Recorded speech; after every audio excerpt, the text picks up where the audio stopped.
म्हणून काय माया मराठ्याला तुम्ही आरक्षणापासून वंचित ठेवणार का? माया मराठ्यापासून मी हलू शकत नाही. बार्शीला घोंगडी बैठक होणार आहे. तुम्हाला फक्त तारीख कळवतो मी, कारण तिकडे एकदा टप्पा टाकला की मला ती सगळा टप्पा घ्यावा लागेल. ये जा करण्यापेक्षा त्याच्या प्रश्नाची उत्तरही मला द्यायचे नव्हते, कारण आम्हाला कळालं ते राजेंद्र राऊत दादा बोलत नाही, ते देवेंद्र फडणवीस बोलतो. ही सगळी शाळा फडणवीसांची मराठ्यात आणि ओबीसीत भांडण न झाल्यामुळं आता त्याच्या माध्यमातून लावायचे. कारण काही जण त्याला म्हणतच असते ना मागून आता आम्ही आहेत, कारण काही काहीचे मन दुखालेले असतात ना बाबा, काही काही चालय फेस पाड्याला इतका ते म्हणत असते आम्ही आहेत, तो आम्हाला चलून दे, पण फितुराच्या आधी जाऊ नको, फितुरी संस्कार दाखवू नको, पुन्हा चूक करू नको. ती पुन्हा जर चूक केली मराठी माफ नाही करणार. तुला वाटत असन, कोणाला वाटत असतं, आता मला वाटलं का नाही वाटलं, कारण एवढे आले म्हणजे मी भूषणात नाही जगत, माया मागायत मग काही करायचं. तसं भूषणात जगू नको. 4-5 टोळके संघ हिंडत असते इकडून तिकडून, त्याच्यावर करायला जाशील तर असा चिखलात फसशील की ते देवेंद्र फडणवीस बाहेर काढायला नाही येणार. तो म्हणून मला नव्हतं माहिती त्यांचं काय झालं. त्याला देवेंद्र फडणवीस म्हणते स्वप्न नाही देऊ, तो चालता माणसाला घुमितो देऊ, चालता आणि आपल्या मराठ्याच्या आंदोलनामुळं भाजपमधल्या माझ्या आमदाराला किंमत आली, भयानक किंमत आली माझ्या आमदाराला. ते माझ्याकडे ते म्हणते तुमच्या आमचं एक काम चांगलं झालं. म्हणलं काय झालं? ते म्हणते विचारायला लागला चहा प्यायला यामुळे फोन करू, नाही तर पहिले आम्हाला गेली तर नव्हते म्हणे, सगळे तेच फोडाफोडी असायची. आणि ते मेलन त्यांचं ते पुस्तक वाचवायचं, ते खोमा एका कोण होता देऊ त्याने घोटाळा काढायचा आणि येणे त्याच्यात घ्यायचा. ते बेजार झालं. त्या फोडून सगळे चोट्टे जमा केले, खिसे कापू, बारकाले खिसे कापू, चोट्टे मोठाले दरोडे टाकणारे सगळे जमा केले त्यांनी. ते कदरलं ना पुस्तक वाचू, त्यांनी बंद केलं आता पुस्तक वाचायचं. त्यांनी ते पुस्तक ठेवून दिलं, घोषाल का देऊ झोपत, ते म्हणते उपयोगच नाही राहिला काही. हे आज ते गोळा केलं की फडणवीस हे राजेंद्र दादा राऊत साहेब ते त्याला देवेंद्र फडणवीस म्हणते, ते सोपा नाही माणूस. त्याला फक्त मिनी स्वार्थी सापडलो म्हणून मला गुतीत नाही आलं, त्याने मागच जेलला टाकला असता मला. माझा जो काय खडकुजे काय माझ्याजवळ मग कपडे जर मी आंघोळीवर काढले तर घरातली तपाशीच होत नाही, तिचे भिजते पैसे म्हणून.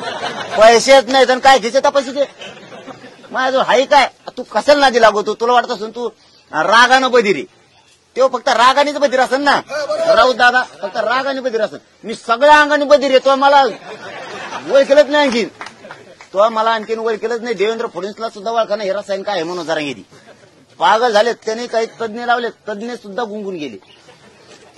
मी चुकल्याशिवाय कोणाला बोलत नाही, सगळे तज्ञ. तरी म्हणलाय ना इतके तुकडे करणार का तू? आणि देवेंद्र फडणवीस ऐकून आणि देवेंद्र फडणवीसला फिरता येईल का? त्याचे इतके पावले आहेत का राज्यात?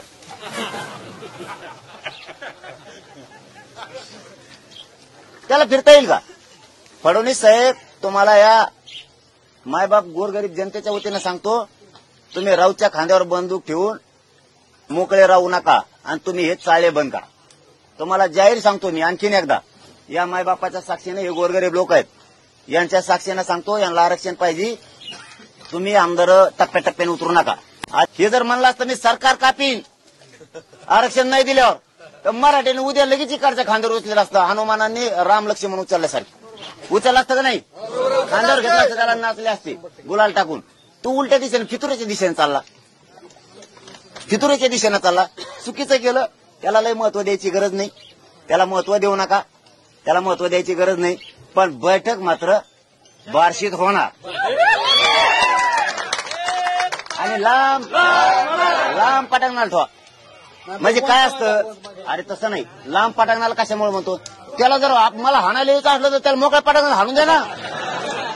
इकडे माणसं धाराधरी करते, सोडीते, सोडी नाही. आमच्या आजोबांनी आम्हाला एक गोष्ट शिकलेली की बरोबरीचं असल्याशिवाय भांडणं नाही करायचं जायचं, बरोबरीचं असल्याशिवाय नाही. उगा मेलेल्या सापावर धोपाटे घातल्यासारखं नाही म्हणत. गरीबाला हाणू नका, गरीबासंग भांडणं करीत जाऊ नका पोराओ, असं आजोबा पंजोबा सांगायचे. त्या खानदानीतले आम्ही, उगा गरीबाला त्रास देणार आम्ही नाही. आता त्याला जर मला हाणायचं असलं तर आपलं पटांगणाला बरोबर तिकडे पटांगणाला त्याला काय कुठं तुम्ही कुणीमध्ये येऊ नका. आमचं तेव्हा मला कापायला लागला की तुम्ही आपण आपल्या घरी जा. आम्ही बघतो आम्ही बघतो आम्हाला नाही. पण आता देवेंद्र फडणवीसला माझा जीव घ्यायचा आणि त्याच्या हातानं, तो त्याचा अर्थ आहे. त्याला गोळ्या घालायला लावायच्या त्याच्या माध्यमातून. मला हे बाकीचे कदारले यांना गोळ्या टाकीता नाही आल्या. ते औषधात आंबेडकर साहेब एकदा म्हणले होते, प्रकाश आंबेडकर साहेब, ते विष प्रयोग करणार आहेत माझ्यावर. ते त्यांना करता नाही आलं, ते इचकलं त्यांचं आंबेडकर साहेब बोलल्यामुळं. त्यांना वाटलं तिकडून मग आता हे सगळेच गँग जर उठली तर मग कसं व्हायचं, मग मला जेलात टाकायचं. मराठ्याचे लोक म्हणले आम्ही जेला सकट उठलून आणणार, जेलात नेलं. त्याचं ते गणित हिसकडलं. मध्ये 2-4 आमदार उठले, ते हुकलं.